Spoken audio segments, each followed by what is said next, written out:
just weird how it's like brown and the rest of them is black.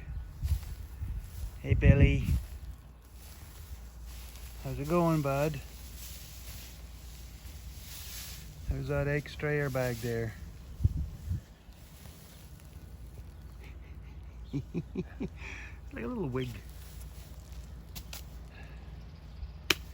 Too funny. He's a wee chunk with his extra airbag. See you later, Billy. Oh yeah, who's up getting a drink once the trough's all cleaned out? Yeah, Lamar. It's just disgusting.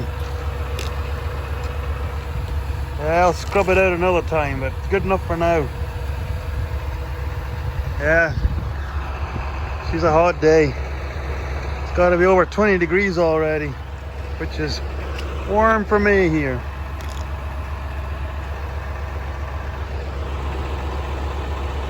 Disgusting. Yeah, you. So this is the grandson of the old girl that had to be put down, so he's a good young fella. He's a heifer bull. He's actually one of our own. We kept him back. Nice red Angus. Got some good depth, good length to him. Hi. Back to work.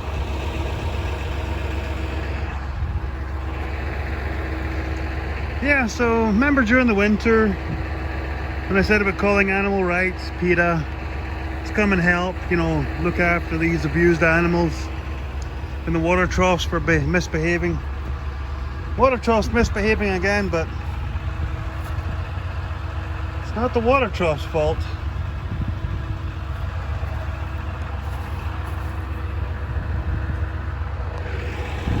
Is that you? Lamar? Yeah, hang your head in shame. So guess who's going to put their hand in there to pull the plug to drain that? Yeah, it's not Greta Thunberg or any of those ones.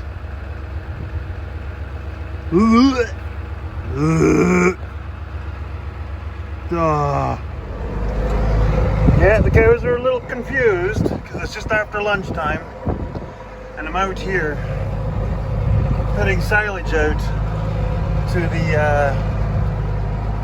tire feeders.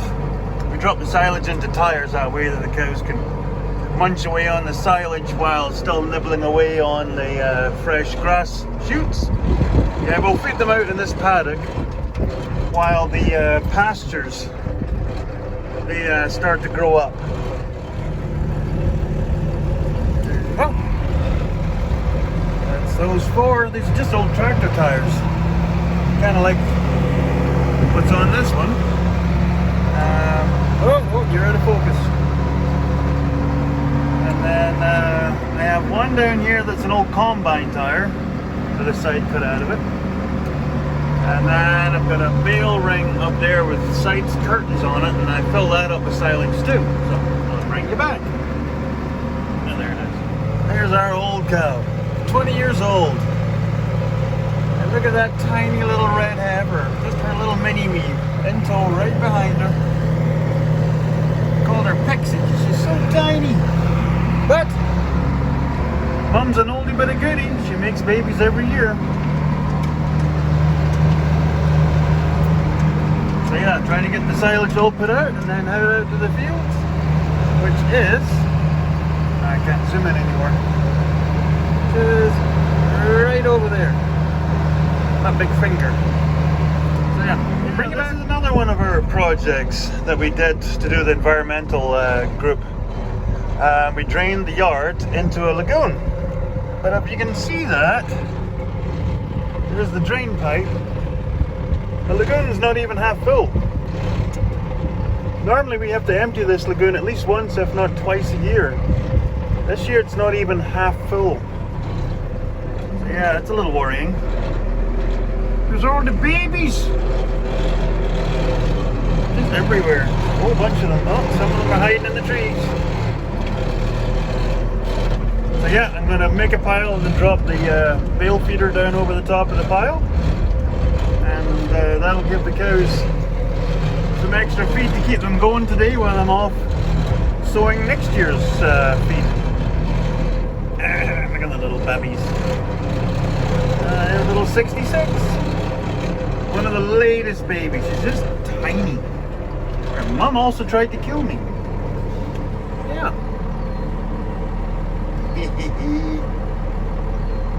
Funny wee thing. Yeah. Good crop of babies. Okay, better get this done. Back to work.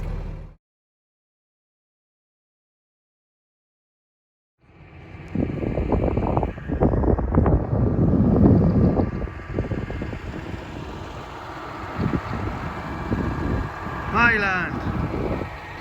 Well, me and the boss's land.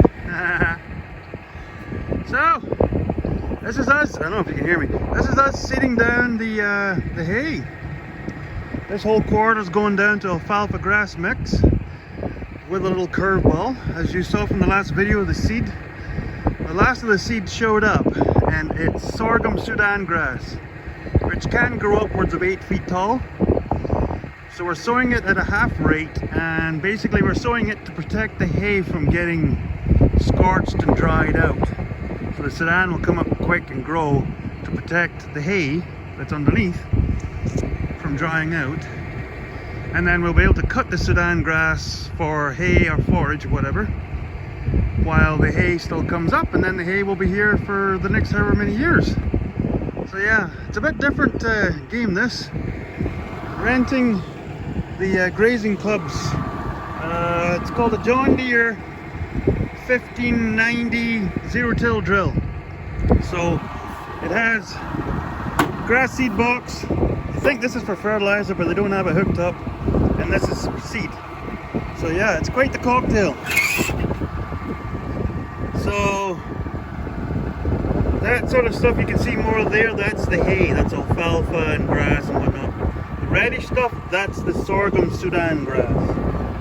So it'll mix as it goes in, but it doesn't really matter. It doesn't need to be an exact science, but so yeah, 15 feet every pass versus my last job was 51 feet. So I've been across the field 3 times, and that's still not as wide as the Cedars one pass that I was doing last year. But it's all us. Getting her done. Let's get after her. Just about done with the diagnostics to get the calibrations right. This has the disc packer, closer, packer, ding dong thingamajig. So yeah, it comes with a solar panel, and then inside there's a computer that weighs this box. So as you go, you can actually tell how much you're using pretty accurately. So yeah, the old dog's working it. It's not happy about it, but it's getting her done. Let's get after her. Yeah, she's gonna be a long time. Been going all afternoon, got 20 acres done. Don't know if you can all see that.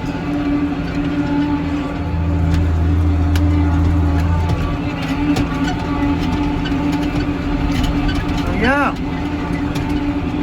steady as she goes, steady as she goes. Almost halfway. Yeah, we've had issues. I don't know if you can see that. A tape. So when you turn that doohickey, that engages the ground drive. And what's been happening is when I've been going along the slope where that side of the machine is pointing downhill, that black handle was rattling out and it was pulling the locking pins. It was pulling the locking pins out and it was disengaging the ground drive. So last night I did about, I don't know, 45 minutes of seeding every third piece of ground, really. Yeah, not great. started doing it again this morning, so I kept doing it. So I came up with a Piper duck fix for now, because it's not my cedar. I know what I'd like to do, involves bolts and wrenches, but it's working for now. So as you can see, zoom out, mixy. So what I end up doing is, these bags do 4 acres per bag. So if I got 4 bags, that makes 160 acres. The Sudan grass, each bag does 5 acres. So if I grab 3 bags, they do 150 acres. So it's close enough.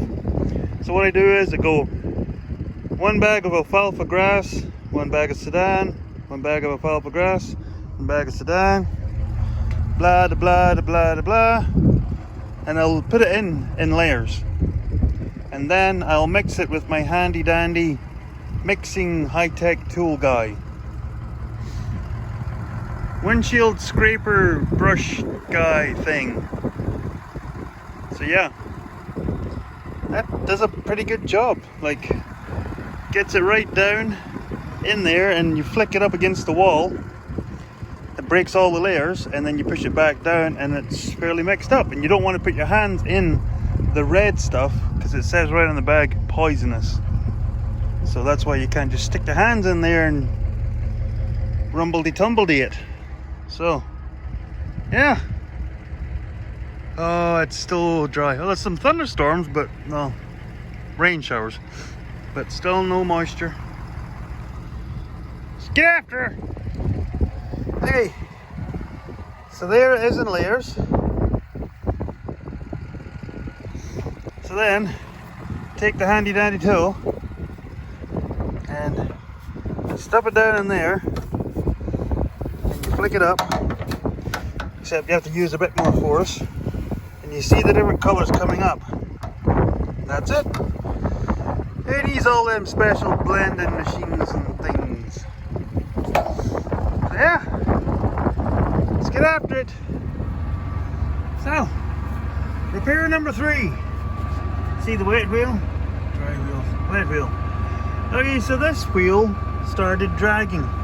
This is a packing wheel, I think it's called, where the seat goes down in next to this disc, and then this packs the seat into the row, and then this one closes the row behind it. So what I did was, because it's a sealed bearing, well, it's supposed to be a sealed bearing, it's non-greasable, take it off, set it on the side, pour diesel into it, let it soak in, put it back on, bolt it in, work it back and forward, and off it goes.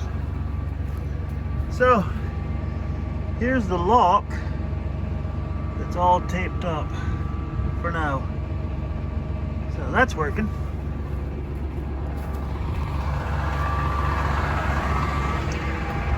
And we are at 60 acres on the Schnauzer.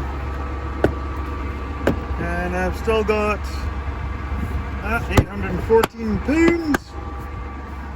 Long way to go. Yeah. So yeah, that's the second packer I've had to free up. God, I'm working for this bugger.